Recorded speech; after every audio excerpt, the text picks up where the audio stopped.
There's a story that won't die on the internet. It says that over 100 years ago, farmers discovered a way to make crops grow 2, even 3 times faster, using nothing but a strange antenna planted in the soil, pulling free electricity out of the open sky. No fertilizer, no chemicals, no cost. And then, the story goes, it was buried, erased, banned from the fields, and the name whispered alongside it again and again is Nikola Tesla. It's a beautiful story. And by the end of this video, you are going to know exactly which parts of it are true, because some of it is far stranger than the myth, and which parts somebody made up. Because the real history here involves a secret government committee, reports stamped not for publication, a smiling Frenchman who sold 150,000 of these machines, and one detail that even modern scientists still cannot fully explain. So stay with me, because the truth doesn't let Tesla off the hook. It replaces him with people you have never heard of. Let's start with the thing everyone noticed first, long before there was any science to explain it. For centuries, farmers swore that crops grew better after a thunderstorm. Not just wetter, greener, faster, more alive, as if the lightning itself had fed them. It was folk wisdom, passed down in the language of people who watched the sky for a living. They couldn't prove it, they couldn't explain it, but they planted by it anyway, generation after generation, certain that something in the air during a storm was reaching down into their fields. And in the 1700s, a few curious minds decided to ask whether there was something real behind it. The first was a French priest named Jean-Antoine Nollet. Around 1746, Nollet ran static electricity through seeds and reported that they sprouted faster than the ones he left alone. A generation later, another French clergyman, Abbé Berthelon, built a contraption he called the electrovegetometer and watered his plants with what he called electrified water. These were real experiments, written up in real books that still exist today. The idea had been born, and it had a strange kind of pull to it. Electricity, somehow, was food for plants. For the next century, the notion drifted in and out of fashion, picked up by hobbyists and dropped by skeptics, never quite proven and never quite dying. But here's the first turning point, the moment this stops being a curiosity and starts becoming a science. His name was Karl Lemström, and he was not a gardener. He was a Finnish physicist, a serious one, who spent his career studying the aurora borealis, the northern lights. And while he was up there in the far north, Lemström noticed something that nagged at him. Trees in the Arctic, where the growing season was brutally short and the soil was poor, sometimes grew with a vigor that simply didn't make sense for where they were. He looked up at that shimmering electrical curtain in the sky, and he had a radical thought. What if the same charge that lit up the polar night was also reaching down and feeding the forests below it? So in the 1880s, Lemström started testing it. He strung networks of wire studded with sharp metal points above his crops, and he ran a faint electrical charge through the air around them, trying to recreate in a field what he believed the aurora was doing across an entire hemisphere. And his results, published in 1904 in a book titled simply Electricity in Agriculture and Horticulture, were stunning. He reported harvest increases of 40 to 70%. Not only that, he claimed the electrified plants were chemically richer, more sugar in the beets, sweeter berries, more nitrogen packed into the seeds. Here was a respected physicist with a real instrument and real numbers, standing up and saying the sky itself could fertilize the earth. Now, if you thought that was surprising, this is where the story takes the turn that nobody on the internet ever tells you, and it's better than the myth. Because Lemström's work didn't get laughed out of the room. It got taken seriously. So seriously that in 1918, the British government, the actual British Board of Agriculture, formed a committee to investigate whether electricity could be used to grow the nation's food. Remember the moment? Britain had just come through the First World War, when German submarines had nearly starved the island by sinking the ships that fed it. Food security wasn't an abstraction. It was a matter of survival.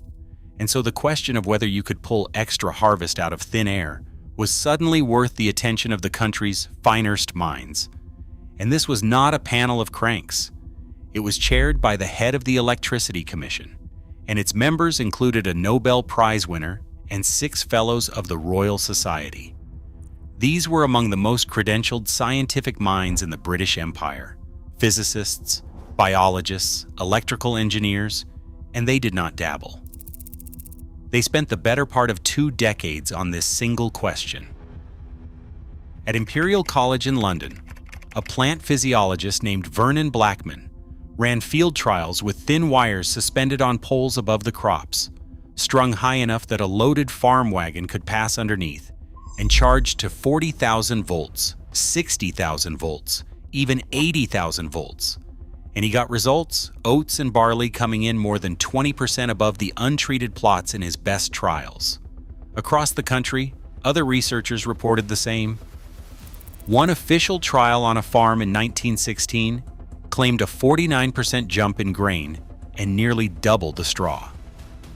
The physicist Sir Oliver Lodge, one of the founding pioneers of radio itself, built his own version of the apparatus and reported wheat yields up by as much as 39%. The numbers kept coming, and they kept being good. And here's the detail that feeds every conspiracy theory about this subject. Starting in 1922, the British Committee's reports were stamped not for publication. Only 2 copies were printed, one for the minister, one for the archive. A researcher at University College London named David Kinahan went digging through those National Archives files decades later, and he confirmed it. The secrecy was real. What he could not find was why. The government had quietly closed the door on its own research and left no explanation behind. So pause on that, because this is the seed of truth at the center of the whole legend. There really was official government research. It really was kept quiet. And that single, genuine fact has been stretched and inflated online into a sweeping story about a miracle technology being deliberately banned. Hold that thought in your mind, because what actually happened when you follow it all the way through is going to surprise you. But first, we have to meet the man who turned all of this into a global business, and who is, it turns out, the real source of most of what people now mistakenly credit to Tesla. His name was Justin Christofleau, a French engineer, and around 1920, he built a device with a name as grand as his ambitions: the electromagnetic Tarot Celestial. Picture a metal box mounted on a tall post, with a magnetic tail pointing south, magnetized steel plates bolted to its sides, and a bundle of thin metal antennas that trembled and sang in the wind, supposedly generating electricity from friction and drawing charge down out of the passing clouds and into the soil below. He recommended building them around 20 feet tall, one for every patch of garden, each one a little lightning rod for abundance. And whatever else he was, Justin Christofleau could sell. He wrote a book, also called Electroculture, that was translated and shipped around the world. Copies turned up as far away as Australia. He claimed his device could boost crops by up to 200%, with no fertilizer of any kind.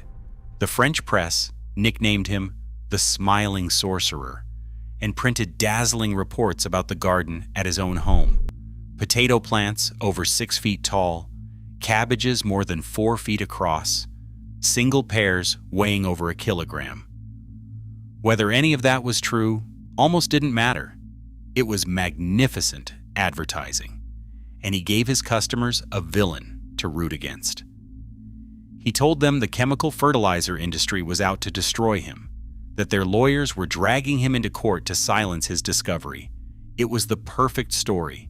A lone inventor, a free gift to humanity, and a greedy establishment trying to crush it. And people believed him. They believed him in enormous numbers. Before the Second World War shut his factory down for good in 1939, Justin Christofleau had sold more than 150,000 of his machines all over the world. 150,000 antennas planted in 150,000 gardens by people convinced they were pulling free food from the sky. So look at what we actually have on the table. A Finnish physicist with real data, a secret committee of Nobel-caliber scientists, a salesman moving 150,000 units on the promise of free abundance, complete with a persecution story aimed squarely at big agriculture. Every single piece of the modern legend is already here. The suppression, the miracle, the hunted inventor, the villainous industry. There's just one name that is completely, totally absent from every primary document of the entire era. Nikola Tesla. I went looking carefully. Tesla held more than 100 patents in his lifetime. Not one of them is for plants, crops, soil, agriculture, or growing anything at all. There is no documented experiment of Tesla's involving plant growth. His major scholarly biography doesn't mention it. The Tesla electroculture connection exists in exactly one place: modern websites selling copper antennas, who attached the most famous name in electricity to an idea he never touched, because his name sells. So the honest answer to the title that brought you here is this: the Tesla trick was real electroculture. Tesla just had nothing to do with it. Which leaves the biggest question of all. If serious scientists studied this, and a secret committee guarded it, and 150,000 machines went into the ground, why did it vanish? Was it really buried? The answer is quieter and in some ways sadder than a conspiracy. In 1926, the United States Department of Agriculture published its own review of all the electroculture experiments to date. Its conclusion was blunt: the evidence does not lend assurance of great progress. Then in 1936, the British Committee, that distinguished panel of Royal Society Fellows, finally shut itself down. Their own words: they saw little advantage to continue, and they expressed regret that after so exhaustive a study of this matter, the practical results should be so disappointing. That's the truth behind the ban. It wasn't outlawed. It was abandoned because the results were maddeningly inconsistent. Sometimes the crops surged, sometimes nothing happened. And at the very same moment, cheap synthetic fertilizer arrived and did reliably, every single time, what electricity only did sometimes. The science didn't get silenced. It got outcompeted, and then it got forgotten. String.